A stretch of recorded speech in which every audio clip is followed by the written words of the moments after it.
I remember that Canadian consul in Beirut, in Lebanon, he would ask me, "Where do you want to stay in Canada?" And I told him, "Probably in Toronto." I heard about Bay Street and always looked up, to Toronto. And then he was like, "No, I'm going to actually put you in a small town." And I said, "Why is that?" He said, "Because in a small town, you're going to find people taking care of you." And the fact is, I did not actually end up on Bay Street in Toronto. I ended up on Bay Street in Ganesh. And I really then believe that it was for a reason. Hello and welcome to Dispersion. Dispersion is a podcast by the Zoryan Institute that analyzes and celebrates both the diverse and common experiences of diasporas living away from their homeland. I'm your host, Jen. Today in Dispersion, we explore what it looks like to find connections from one's homeland in the cozy confines of a small town. What brings that unmistakable feeling of home in such places, and how do these communities and the diasporas within them make their mark on the towns they've adopted? To share with us what this journey looks like, today we're joined by Tareq Hadhad. Tareq is telling his story. He was a Syrian refugee and is now living his new life with his entrepreneurial family in Canada's East Coast. He is the founder and CEO of Peace by Chocolate, the recipient of the EY Entrepreneur of the Year 2021 for The Atlantic, and named top 25 immigrants in the Maritimes, selected by Google as the National Hero Case, and was awarded RBC's Top Immigrant Award and Entrepreneur of the Year in 2020. As well as the Queen Elizabeth II Platinum Jubilee Medal. All of this, if you'll believe it, has happened since Tareq's arrival on Canada's East Coast in December 2015 as a Syrian-Canadian newcomer. In 2012, the family's home and factory that housed the family's chocolate-making business were destroyed, which forced him to seek safety in other countries. As a former medical student at Damascus University and longtime peacekeeping advocate, Tareq joined medical relief efforts after arriving in Lebanon. A new life began when he and his family were welcomed to Canada on a community-based sponsorship. Passionate about peace and entrepreneurship, his family relaunched the family business to recreate the chocolates they had once exported across the Middle East. And their story has since turned into an international, inspiring phenomenon. We are so happy to have you here, and thank you so much for being on the podcast today. My pleasure. Thank you very much for having me. I'm really excited for the conversation ahead. So let's start with an easy one. Tell us a little bit about the small town you moved into, your initial reactions and interactions in that community. What was your experience as someone arriving to a small community? Well, I landed in Ganesh on December 19th of 2015, so it's been quite a while. I remember the early memories for me landing here was how lovely everyone was and how friendly really everyone was welcoming those coming from away. I don't really have an experience about what is it like to live in a small community, being raised up in Damascus, the city of millions and millions of people. So it was a huge transition for me. But when we arrived in Ganesh, I just told my family, they were still back in Lebanon, guys, we are gonna live in a small community. It's not 5 million, but it's 5,000 people. And my mom didn't really believe what I was just telling her. She was scared to death. And she was like, take me some pictures of Ganesh. And at the time, I remember I told her, probably I'm not going to send you pictures of Ganesh in December or January. So what I did is I Googled Ganesh in the summer and I sent them to my mother. And she couldn't just believe it. She was like, oh my God, it's so beautiful, it's so green. And then she landed on January 7th in the middle of the blizzard. So I'm so happy that my mother really didn't get the chance to see the pictures before she landed here because she would be terrified. But I really enjoyed so much being in the community where everyone was so warm-hearted. Everyone was so open-minded. Everyone was like, what do you need to help? What do you need to get really started? What do you need to get your family here? And is there anything else that we can offer you? Although, imagine a small town like Ganesh had community members who drove to the airport 2 hours away to welcome me in the middle of that night on December 19th, although they didn't know me. They didn't know how I look like. They didn't know what my faith is. They didn't care about my skin color. They didn't ask me about anything except the fact that I'm a human being seeking safety and peace. And that really changed everything. The community has a lot to offer. And I was really passionate about contributing and giving back to these amazing human beings who gave me so much without an expect of a return on their kindness. Yeah, that's fascinating. I can imagine amongst the transition of even being an immigrant and changing countries, this sheer size of the community shift. It sounds like it was an incredibly positive experience, but I wonder in having reflected in years since, what do you think is unique about settling in a small town as opposed to a larger city, as most people tend to settle in larger cities? I know when I first moved here, we came directly to Ottawa, not the biggest of our Canadian cities, but a significant metropolis Yes. with resources and with lots of other people kind of coming in and coming out. What would you say was really unique about that small town experience in the first few months? Newcomers and immigrants, they tend to think about their new home and their new place when they look up the images of big cities like Montreal, like Toronto, like Vancouver. And you never see, when you Google Canada, you don't see pictures of Antigonish on Google.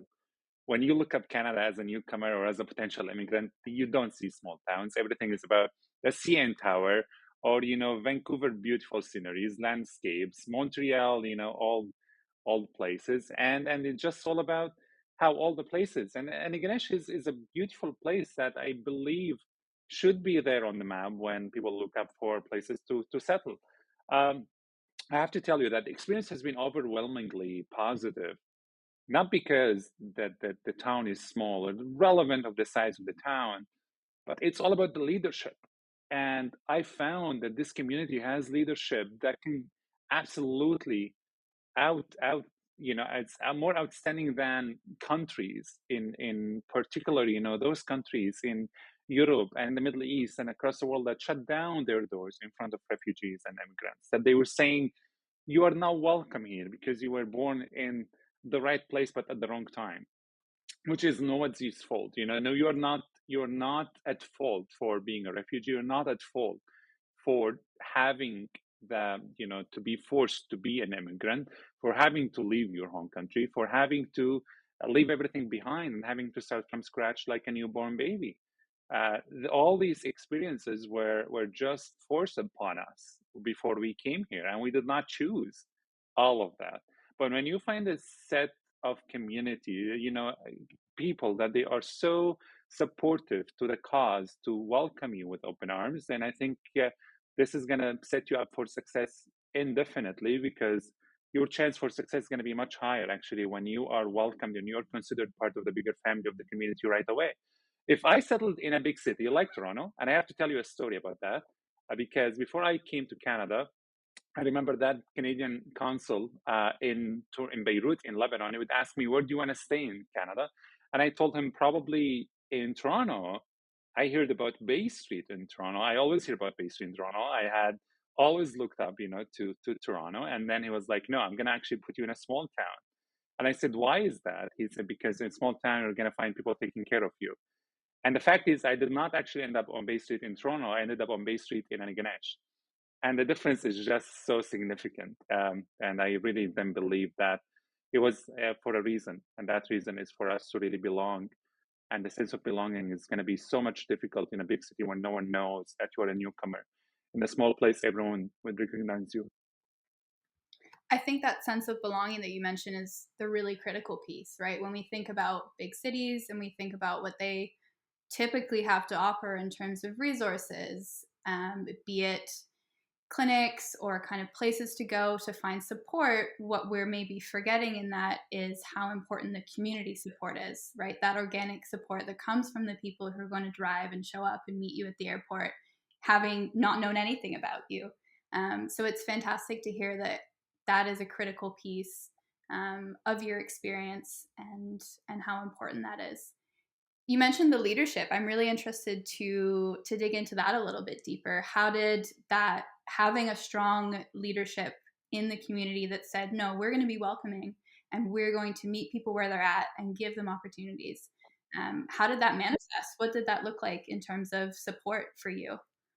As an entrepreneur myself and as a newcomer, a new Canadian citizen, entrepreneurship for me has always been about taking care of people. You are in the business of taking care of people, no matter what you do in life. You are a leader of an organization, you are a community leader, you are a mayor, you are a politician, you are an entrepreneur, you are a lawyer or a doctor. Everything you do is all about taking care of people. And I think that's really where the leadership came from. I remember, when the community group is called SAFE, and I encourage everyone to read up about them. The early days when I landed here, the community group called SAFE, Syrian Refugee Families Embrace, they were formed into committees for integration, for employment, for education. And they were so passionate about making sure we are covered in every aspect of our integration journey. The leadership meant for us at the time to not make us feel that we are assimilating in the community, but rather integrating in the community. And there is a huge difference between integration and assimilation. Integration means that you're welcome the way you are. Assimilation means that you have to take off everything you brought from your home country, and you have to just pretend without ruffling any feathers that you are part of the community and not look so different. And that's really the main difference that really meant for us that leadership is about welcoming without assumptions, without prejudices, without expectations.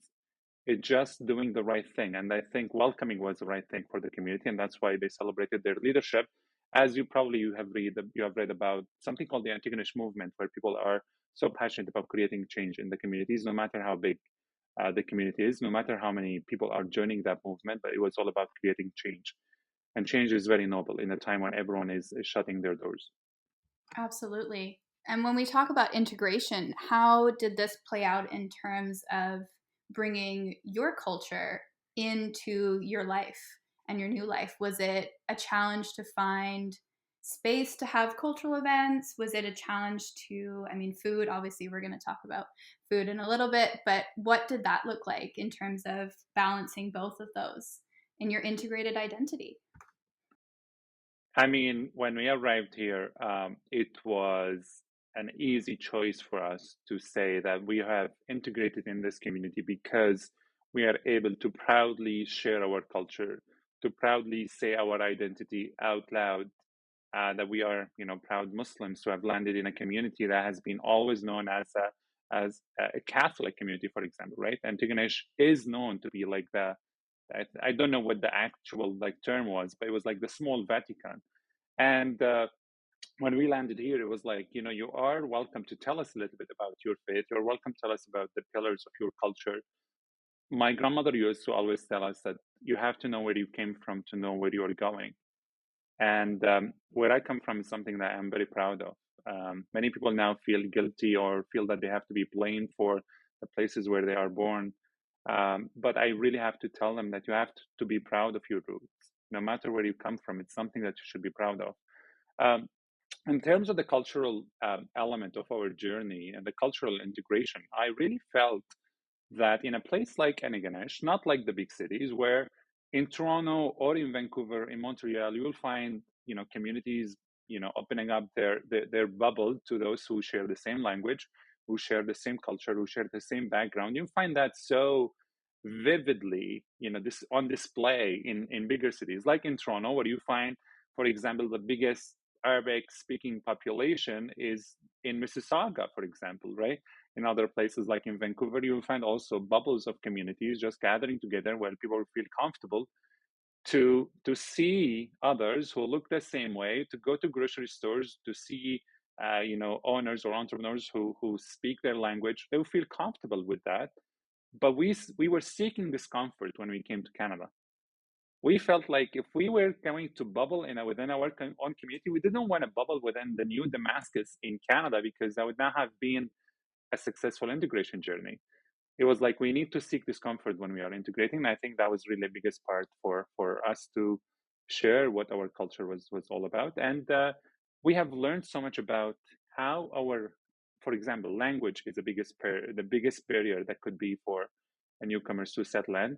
I remember how my father, when we landed here, would come to me one day. He was like, I feel like I'm not going to have a successful integration journey.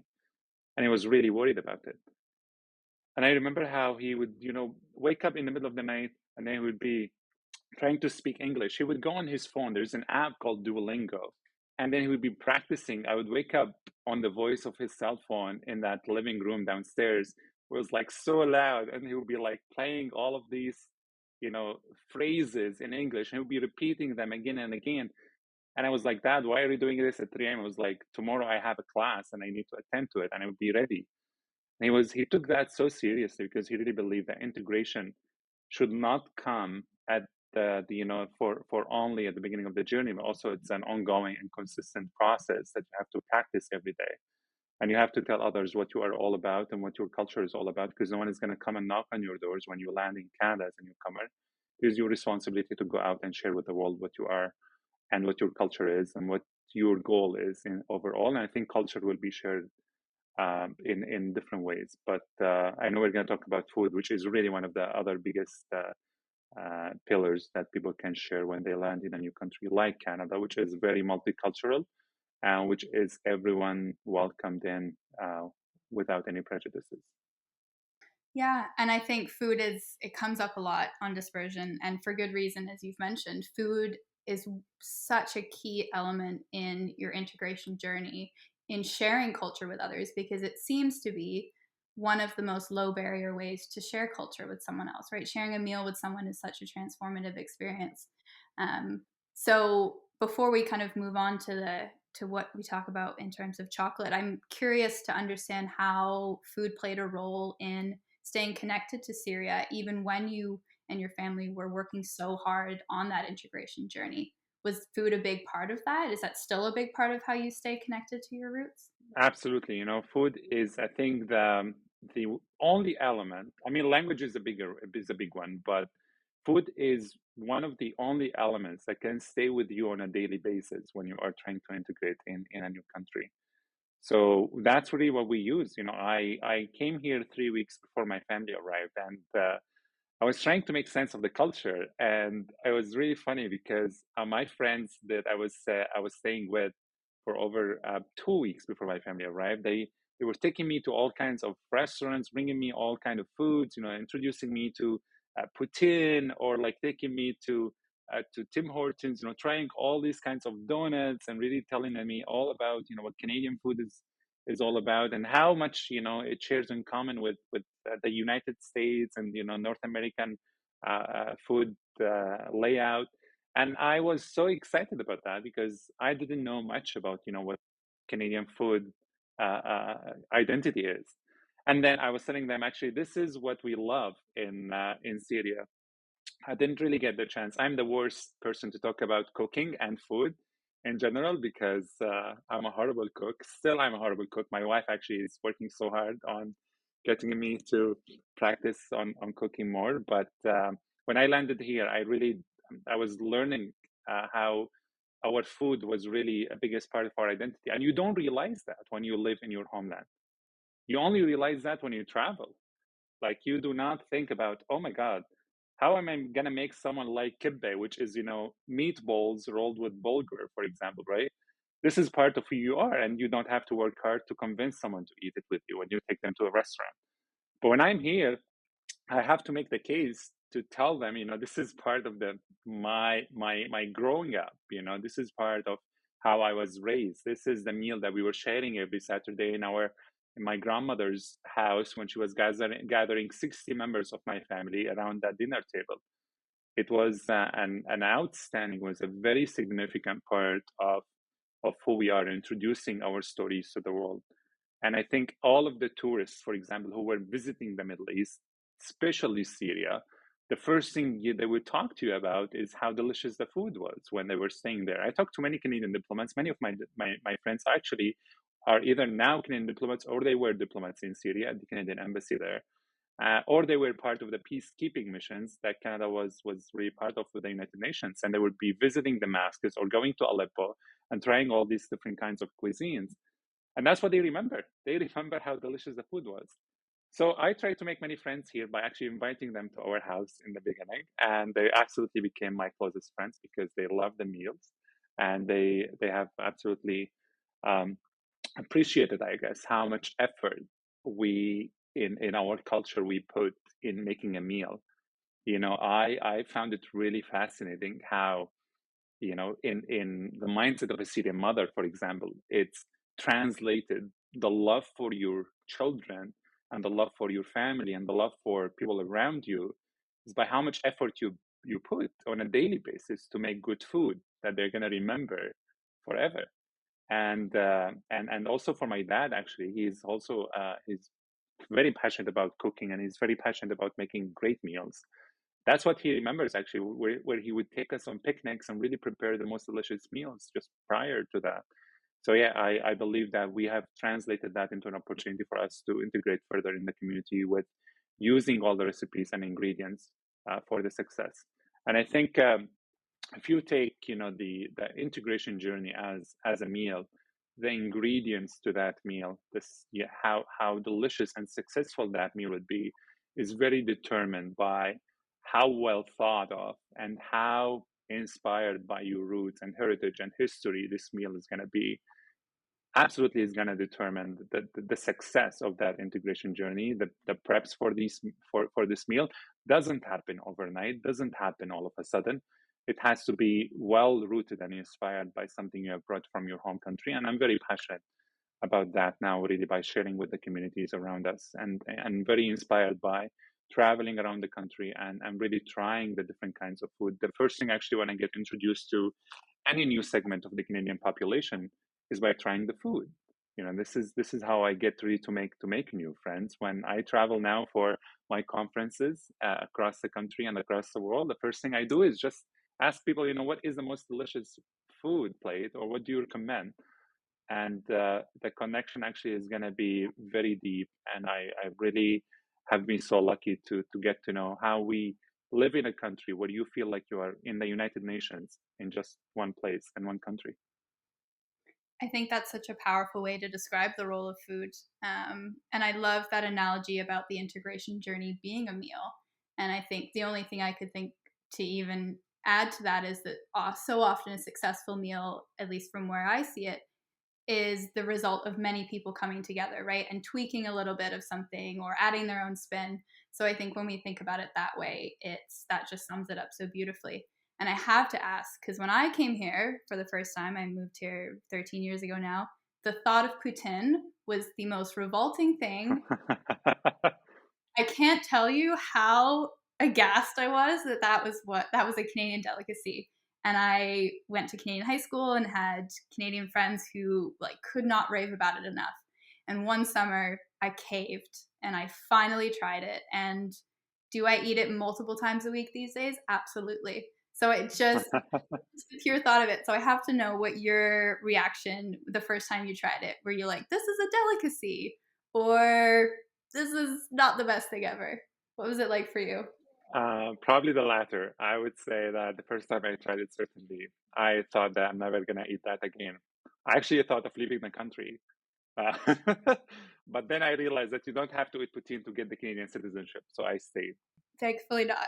And I liked it, actually. I loved it afterwards. Certainly, it is now. My wife also is from Damascus, and she's been in Edmonton for over 8 years of her life. And now we share actually a lot of love for some of the most delicious Canadian recipes. Yeah. It's funny how that one is so jarring when you're a newcomer to think why would you ever put those combination of foods?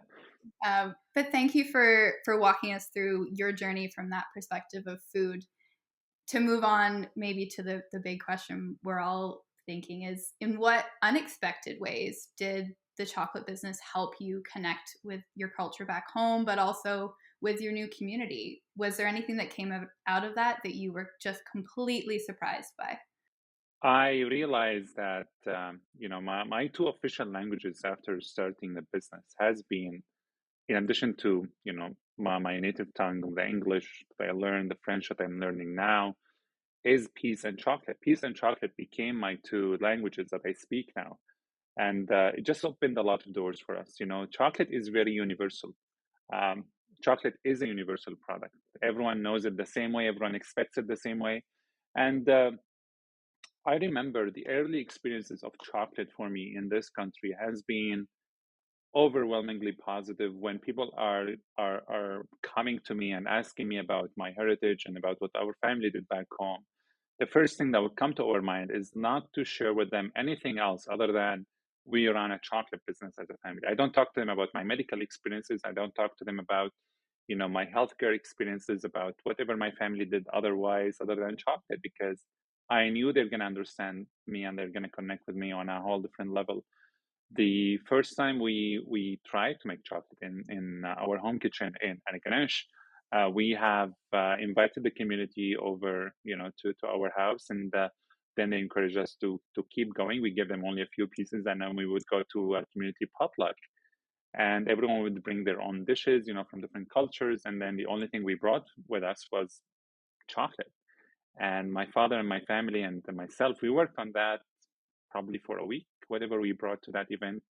It was so amazing how people received chocolate at the time, because we felt we made exotic flavors that no one is gonna like, or no one is gonna really appreciate, that we brought to a potluck where everyone's from different countries. And I remember how the chocolates that we expected not to succeed actually was successful the most. The flavors that we expected everyone to reject and everyone to not like were actually the most popular ones during that potluck. We came back to another potluck, and then we did winter's market. We went to the community, and people were lining up to buy our products at 8:30 a.m. at a local winter's market on the weekends. Like, I thought to myself, who would wake up at 8:30 a.m. to go and buy chocolate and line up and wait hours actually to get the product? And then I just believe that as newcomers, we didn't just bring chocolate, we brought our experiences, our skills, our talents. And another part of the chocolate business for us was a translation to something bigger, which is chocolate was a translation that we did not come here empty. We came here with skills and talents. We brought them with us. And that war does not kill these skills and talents in you. If no matter what you do in life, if you are a doctor, if you are an engineer, if you are a programmer, a tech person, no matter what you do, if you survive in a crisis like war, whatever you bring to your new community is going to be an ambassadorship. It's going to be a key to many locks that's going to open new experiences for you. And the most prestigious experience for us was when someone was smiling and they were happy when they were eating the first chocolate pieces. My father's goal was to make people happy. That's why he started the business back home in Syria. And chocolate was the way to spread happiness. That was his way, really, to build connections. He didn't care about making wealth throughout building a chocolate empire. The goal was to make the world happier. And that's why everyone was absolutely the happiest when they were eating our product here in Canada. We were so excited about sharing it with the world. So, as a universal language for love, as a universal language for happiness, chocolate was a vehicle that has taken us to many places.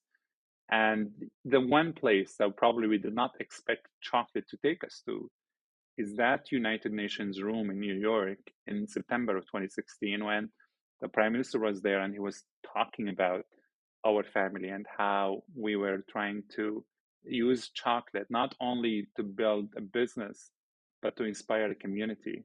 And not only to build wealth, but also to create difference and really make change and show leadership, because businesses, and no matter what you do, whether you're an entrepreneur in chocolate or not, is about showing leadership in the times of crisis. And that's what we really felt we can use. It was a powerful tool. Chocolate was a powerful tool that we used to give back to our communities, because without it, it would have been much more difficult for us to think about ways to give back to the community.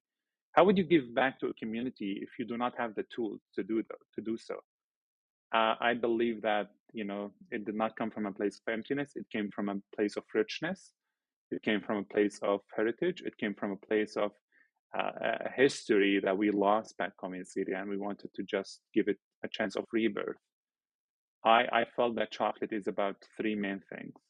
It's about reinvention, renewal, and the sense of absolutely celebrating our resiliency. So reinvention, renewal, and resiliency was all part of our successful chocolate journey, if you want to call it that. And we felt that if we could grow a business using these tools, it can certainly help us to give back to the community a lot faster and without any limitations. There's no limit to what we can do here. One of my favorite inspirations since I came to Canada is a friend of mine, a Canadian friend, who would tell me, that we are born human beings with legs, not with roots like trees, for a reason. I said, why? He said, because we have the opportunity to move. If we don't find an opportunity, we can go and create one. And Canada is the second largest country in the world, he would tell me. And if you do not find an opportunity, you can go and create one anywhere you want. There is a plenty of spaces for people to create their own opportunities, and that's why I felt certainly chocolate was that part for me that I really wanted to celebrate and use it as a tool for a powerful tool for not only leadership, but really to create meaningful impact in the community that I'm very proud to call home. Yeah, thank you. I think we talk a lot on the podcast about the power of cultural exchange, as you've just shared with us, in building community and what that means, and how the community can then, in response, build you up. So I'm curious what it was like what was the entrepreneurial process like in a smaller community? Did you rely on those around you? Did you need to seek support kind of outside of that community? And what was the most enjoyable moment for you in launching or relaunching the family chocolate business in your community?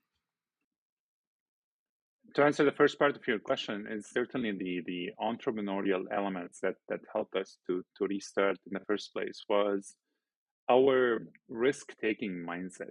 When you come to a new place, you already took the biggest risk of your life. You have left everything behind and you just showed up at the door when you really don't know anyone, right? That's like the biggest threat. That's the biggest risk that you can take in your life. And then we were like, we started replacing. I remember sitting around the dinner table with my family, and then all of my siblings would be around the table, and we would be asking them, "Hey guys, what do you think we should do now? We just landed here. We are safe. We have a roof above our head. We have enough food in the fridge. Now we need to do something else. We need to go out in the community. We have to talk to people. We have to learn the language. We have to integrate." And then we started as a family replacing the what if with why not. We were like, what if we fail? And like, no, why not we try this? And it was very rewarding, for all of our family to think about entrepreneurship in a different lens. The difference between a newcomer and someone who is born in the community is we have fresh set of eyes, and newcomers, they have fresh set of eyes that they can scan the community, find the gaps, and really try to create something different and meaningful, not only for themselves, but their communities. Um, it's all about translating. Entrepreneurship for us was all about translating our skills into an opportunity for a life here that can inspire others as well in the community. So many pillars in the entrepreneurial journey that we had was really all about thinking about people and thinking about our planet, and really taking care of and building a strategy to give back. So these are the three pillars and the three elements that really helped us to get the business out, and talk about it in the community. But at the end of the day, it helped to really think about how the system in Canada in general was so supportive for us to start a business regardless of where you live. As a matter of fact, in Canada, one of the successful elements for newcomers to integrate in a small community is that you don't feel that very much of a difference if you live in a big city or a small town, because the basics, the infrastructure is there. One of the examples I kept sharing with the community is, if you live in Syria, for example, you're not going to have the same grocery stores or the same hospitals. You're not going to have the same quality of roads or schools. It's going to be so different if you live in a small town or if you live in a big city. Of course, that's why people were moving from small towns to big cities in a place like Syria. In Canada, it's exactly the same thing. No matter where you live, you'll have the same branches for banking, you will have the same grocery stores, you will have the same infrastructure, you will have the same roads. Although a traffic jam in Antigonish is like two cars trying to turn left at the Tim Hortons drive-through, that's not the point. It's not like the 401 in Toronto. But the idea is, it's all there. The assets are all there. It's all about what you make of them. It's all about how you make yourself succeed. And I think it's a mindset. Success is a mindset that this is not enough. You have to reach significance. And I think we started that very early on in our journey. That's why we believe it was a lot easier for us to integrate in the community. What the biggest mistake that people take sometimes when they move to a new place is, they think that they have a time for a honeymoon. And that honeymoon is like can last up to a year. Many newcomers that I meet are like, oh, probably, we're going to take a year to rest up after this journey. I think the biggest mistake is to do that. The biggest chances for success happen in the first year of your integration, when you are so excited, when you go and meet up people, before you fall into something called a cultural shock. The cultural shock can really haunt newcomers for years and years of their lives if they don't start trying to integrate right away in the community. And I think that was one of the reasons why we were successful, by starting the business right away and using the resources that are available to us. We talked about the pillars in the small towns. Now, talking about resources. If you are a business owner and trying to start a business in a small town, it is a lot easier actually for you to do so in a smaller community than a big city. And many people will disagree with me, but I believe to find a niche for your product, to find a niche for your market in a big city, it's going to be a lot difficult because there's way higher competition. It is very interesting to believe that you belong where you are, and I think we fought for that belonging when we came here by telling the world Antigonish is our home, and that's how the business really started. It was a vehicle and ambassadorship to share our messages, but also to tell the world we are here to offer jobs, not take them. And I think when you're so focused on giving back to that community and leveraging, filling a gap for them, I think you develop then a product that people really see themselves in. And where better to do that in a small community, right? Where you're meeting people on the street and you're having that interface, and you're not kind of fading into what can be a great tapestry in a big city, but a really overwhelming one. All right, so we've talked about so much of the positive, I think because there was so much positive in your experience, but to flip it around, were there challenges with being in a small town, both in the integration journey and then in launching the chocolate business and really getting it out there? Were there obstacles to that? Were obstacles as a result of being in a smaller community, do you think? Every aspect of the entrepreneurial journey has its pros and cons. Certainly, we have faced both. And the pros I just mentioned, is you have a higher advantage to make sure you build a community and a family around you that can support you, that can become your ambassadors. The the cons and the disadvantage is you're a little bit far away. You are further away from the hub where everything happens. And we live in Canada, especially in the winter time. It is a lot more difficult in a remote area to be able to operate. It's a lot more difficult to manufacture. It's a lot more difficult to run a business, especially if you are in a place where you have to run things in person, where technology cannot really be of a great help until the robots take over in 100 years. Probably we are going to be still in a place where you have to do things in person. So I believe that in a small community like Antigonish, there has been a lot of challenges, but we took them with the flexible mindset. When I talk to newcomers from different backgrounds, from different path lives and walks of lives, I tell them that regardless of your place of origin, you have arrived here now and you have to make the best out of the opportunity. So you can sit down and complain and say you cannot do anything, or you can dig down and find solutions. And you have already found the first solution when you have applied to come to Canada. Why don't you continue on that, problem solving mindset and really find solutions to every other problem that might show up on your way? So certainly one of the challenges that we have found, and we were in that problem solving mindset, is how can we scale up our business? We are in a small town of 5,000. How can we make the world interested in what we are telling them? How can we build a business that is not only national, but really on an international scale, that can become aware of us and become aware of our existence? And that became through technology and social media and the media landscape in Canada, which is very free. And you can tell them whatever you want to tell them. You're an ambassador to your own story. Why would you ask others to do the job for you? I haven't done a media interview in my life before I came to Canada. I haven't done a public speech before I came to Canada. I haven't started a business before I came to Canada. A lot of the experiences were firsts to me. There's a lot firsts when you come to a place like Canada, and you come to a place like Antigonish. But the first in entrepreneurship are double harder because you have to figure out something from scratch that even locals don't have answer to. Like even local people in smaller towns, like when you ask them, oh, how do I scale up my business? Like, we don't know, we have never done it.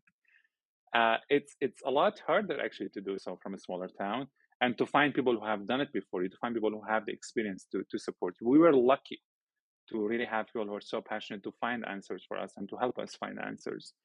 But if we were in another small town in Canada, I would doubt that would have the same level of success. We were successful because we were in Antigonish. We were successful because we had people who believed in us the moment we arrived here, and who had the right skills and talents. One of my mentors when I came to Canada, he was our landlord when we landed here. His name is Frank. He made it to our. There's one character in our movie that really represented him, and he believed that he can really help us to start the business from the ground up. And he was such a leader that really that came for us with great ideas that we were able to take to the market and really to develop our products. But it's certainly a logistical challenge to be in a small town as a newcomer family, and certainly as business operators, that we have taken this challenge as an opportunity for us to reflect and grow, not as a setback. It's a real reminder, though, I think, that there is power in collective impact, right? So when you have the right people who come together with a level of determination to do something, that those logistical pieces will get figured out, right? I think my last question is a bit of an open-ended one, but Canada, as we've talked about throughout today's episode, has and continues to be an incredibly multicultural landscape, right? We've got representation from a mass amount of communities in our big cities, in our small towns. So, Tareq, when you think about what community building looks like, what do you think is the most important facet of that? What really needs to happen in a community to ensure that we can understand one another, we can share, we can lift each other up, we can support our entrepreneurs, and we can continue to contribute to this vision that many of us hold in a really strong community in Canada? What would be your one takeaway?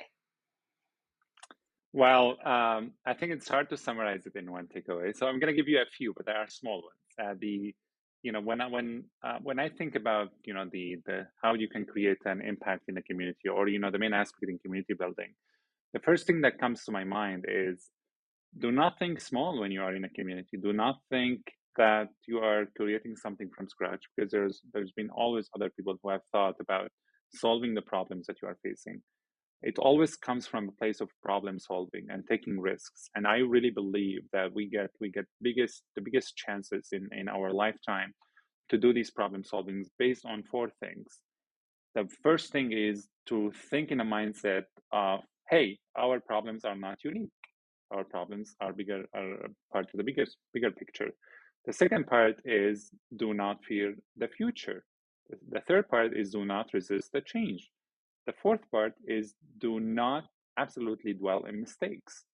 Do not dwell in mistakes. Do not fear the future. Do not resist the change, and do not think about your problems or assume that they are unique. These are the four main aspects why you can create a community impact, and why you can really create a community building and community change in the first place. The other main part, which is so massive and so important, so crucial, is breaking barriers. How do you bring in all the community members when there is barriers between them? One of the community members in Antigonish would come to me when I came here, and he would tell me, "Welcome to Canada, Tareq. I saw your picture yesterday on the front page of the Casket, which is the only newspaper in Antigonish." It was like, "Why did you come here to take our jobs?" People were scared that as a newcomer, I came here to take their jobs. And I actually went to them and I said, "I did not come here to take jobs. I came here to create them." And now Peace by Chocolate is the third largest employer in the community.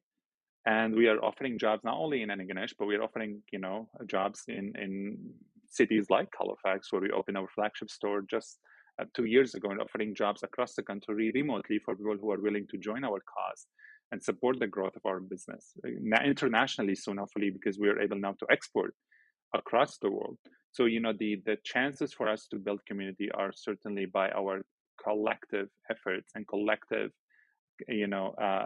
collaboration to bring together people from different backgrounds and melt all of those efforts in one pot that can really bring in the best of all of us. And I think no success is ever an individual journey. Successes are always a community or collaborative mindsets coming together, collaborative journeys and experiences for people who are willing to share. At the end of the day, no one can go back and start a new beginning, but everyone can start today and make a new ending. We can start today to make a new ending for a journey that has been a part of our identity. But I really believe that we have the power to transform our communities by living up to the values of compassion and empowerment, which are so important, especially for those who have been very underseen, who have been very unfortunate, and to land in places where they felt that they don't belong, but they actually can do so when everyone comes together to celebrate who they are and where they come from. I have seen it here in Canada, even where people would tell me that they don't feel that they are represented, that they don't feel that their voices are heard, that they don't feel that they are part of the community because of all of those barriers, and has been systematic actually since the beginning of time. And I think now is the perfect time to just break all of those barriers and tell everyone that they are welcome. I would absolutely wholeheartedly agree. And that brings us to the end of our discussion today. Thank you, Tareq, for what has been inspiring, wholesome. We talked about food, so I'm happy. I think my main takeaway from our conversation today is just the power in reframing. So what if to why not? Like really how instrumental that was for you and your family and all the success it's led to for you in the community. So thank you so much on behalf of the Institute for joining us and for being on the podcast today. Really, truly, thank you. My pleasure. Thank you very much for having me. And thank you for listening to this episode of Dispersion. It is a podcast by the Zoryan Institute, a nonprofit organization that serves the cause of scholarship and public awareness relating to issues of universal human rights, genocide, and diaspora homeland relations. If you'd like to learn more about diaspora studies or about the Zoryan Institute's other projects and programs, visit our website at www.zoryaninstitute.org. That's Zoryan, and find us across your favorite social media platforms at Zoryan Institute. Next time on Dispersion, we'll be talking to two brand new guests who share with us their unique diaspora experiences, and we'll introduce you to a new concept within diaspora studies. Find Dispersion on your favorite podcast platform. Thank you for listening.